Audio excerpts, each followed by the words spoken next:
over there in France in a big advance. Little Johnny stood on hand. July 3rd, 1866. 51-year-old Prime Minister of Prussia, Otto von Bismarck, watches the battle between his troops and army of Habsburgs near Königgrätz. Thanks to superior tactics and weaponry, Germans defeated the Austrians. This clash of nearly 500,000 men will result in the biggest victory of the Austro-Prussian War and will lead to the end of Habsburg's influence over Berlin.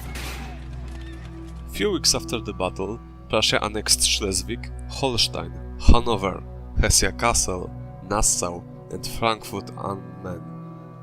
Other states, such as Saxony, Hesse-Darmstadt, Mecklenburg and Thuringen, became subjects of King Wilhelm. In a few weeks, Prussia went from being an insignificant state to European power. Napoleon III, Caesar of France, was worried. The new European power might become a threat to the French state. Many political circles pressured him to declare war, to take Rhineland, the industrial powerhouse of Prussia.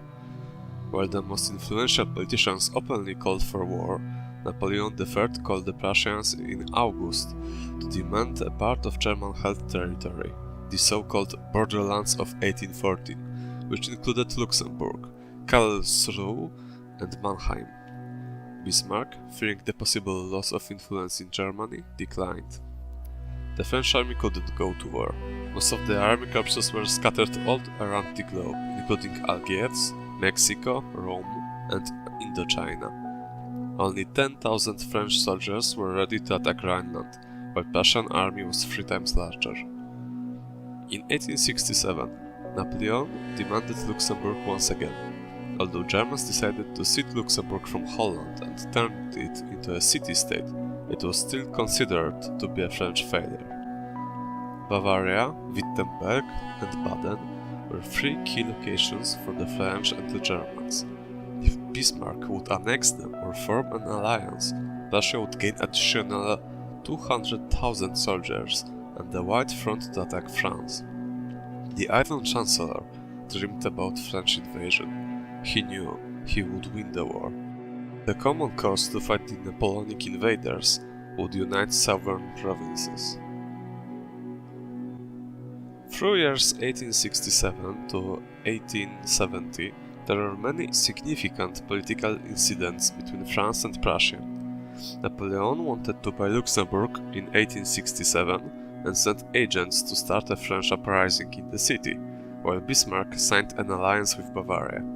In 1868, Prussia and southern states established Zollparlament, the customs parliament, which indicated the course to unification. While Germans struggled with attempts at unification, Napoleon III struggled with his political opposition. He still was considered to be a traitor when he declared himself an emperor. He needed the war with Prussians to strengthen his position, to regain political power, and simply to show other world leaders that he is worthy of the name of his grandfather. He was also facing one another far worse problem, the curse of time. Napoleon in his 60s was sick and apathetic. He became a drug addict. To strengthen his position, to pass important military and education reforms, in May of 1869 Napoleon held an election. It was, once again, a failure. Only 1 of 4 Parisians voted in favor of the current government. Socialists got a worryingly high score, which encouraged many revolutionaries to start strikes at factories. In January 1870, cousin of Napoleon, Prince Pierre Napoleon Bonaparte, shot a Republican journalist at the doorstep. The journalist simply wanted to have an unscheduled interview with the prince. This murder ignited countless anti-imperialist manifestations across France. Napoleon decided to change the prime minister. New one, Émile Ollivier, was a known Republican, but as soon as he got his seat, he decided to cooperate with Napoleon. Later the same month, he proposed changes to constitution. Public opinion wasn't happy with progress. It was still viewed as too little, too late. There was only one thing that could unite all political parties: war on the East. Three political crises from 1870 resulted in Franco-Prussian War.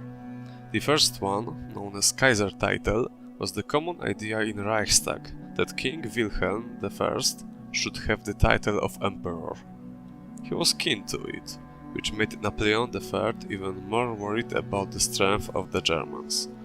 The second one was the result of Bismarck's speech about the German-financed railway through Switzerland. He insinuated that Italy would be a great ally in war against the French. This made French generals furious. The third political crisis is now widely known as the Ems Dispatch. Spanish Parliament was looking for a new monarch since 1868. Leopold von Hohenzollern-Sigmaringen was a good candidate for the crown for the Spanish, but his election would be a disaster for the French. Mainland France would be surrounded by Hohenzollerns. Leopold, being under the Bismarck's pressure, accepted the offer in June, despite the opinion of King Wilhelm I, who didn't want to anger the French. King Wilhelm forced Leopold to decline on 12th of July, but the French were already mobilizing. The French Foreign Affairs Minister Gramont wanted war as badly as Bismarck. On the same day, King Wilhelm met with French Ambassador Benedetti in Gardens in Ems. They had a cold conversation about recent crises. Later that day, King Wilhelm sent a dispatch to Berlin. Count Benedetti spoke to me on the promenade in order to demand from me, finally in very importunate manner, that I should authorize him to telegraph at once that I bound myself for all future time never again to give my consent if the Hohenzollerns should renew their candidature. I refused at last somewhat sternly, as it is neither right nor possible to undertake engagements of this kind et tout jamais. Naturally, I told him that I had as yet received no news, and as he was earlier thought about Paris and Madrid than myself, he could clearly see that my government once more had no hand in the matter. His Majesty has since received a letter from the Prince. His Majesty, having told Count Benedetti that he was awaiting news from the Prince, has decided, with reference to the above demand, upon the representation of Count Eulenburg and myself, not to receive Count Benedetti again, but only to let him be informed through an aide-de-camp that His Majesty had now received from the Prince confirmation of the news which Benedetti had already received from Paris, and had nothing further to say to the ambassador. His Majesty leaves it to your Excellency whenever Benedetti's fresh demand and its rejection should not be at once communicated both to our ambassadors and to the press. Bismarck, Moltke and Roon decided to edit the dispatch to make it less polite, so it would look like an insult to the French. They crossed out many sentences and words to make a new dispatch and sent it to embassies. Count Benedetti spoke to me on the promenade in order to demand from me, finally in a very inopportunate matter, that I should authorize him to telegraph at once that I bound myself for all future time never again to give my consent if the Hohenzollerns should renew their candidature. His Majesty has decided not to receive Count Benedetti again, but only to let him be informed through an aide-de-camp that His Majesty had nothing further to say to the ambassador. Napoleon III ordered the mobilization on 14th of July, and 5 days later, on 19th of July, Second French Empire declared war on Prussia.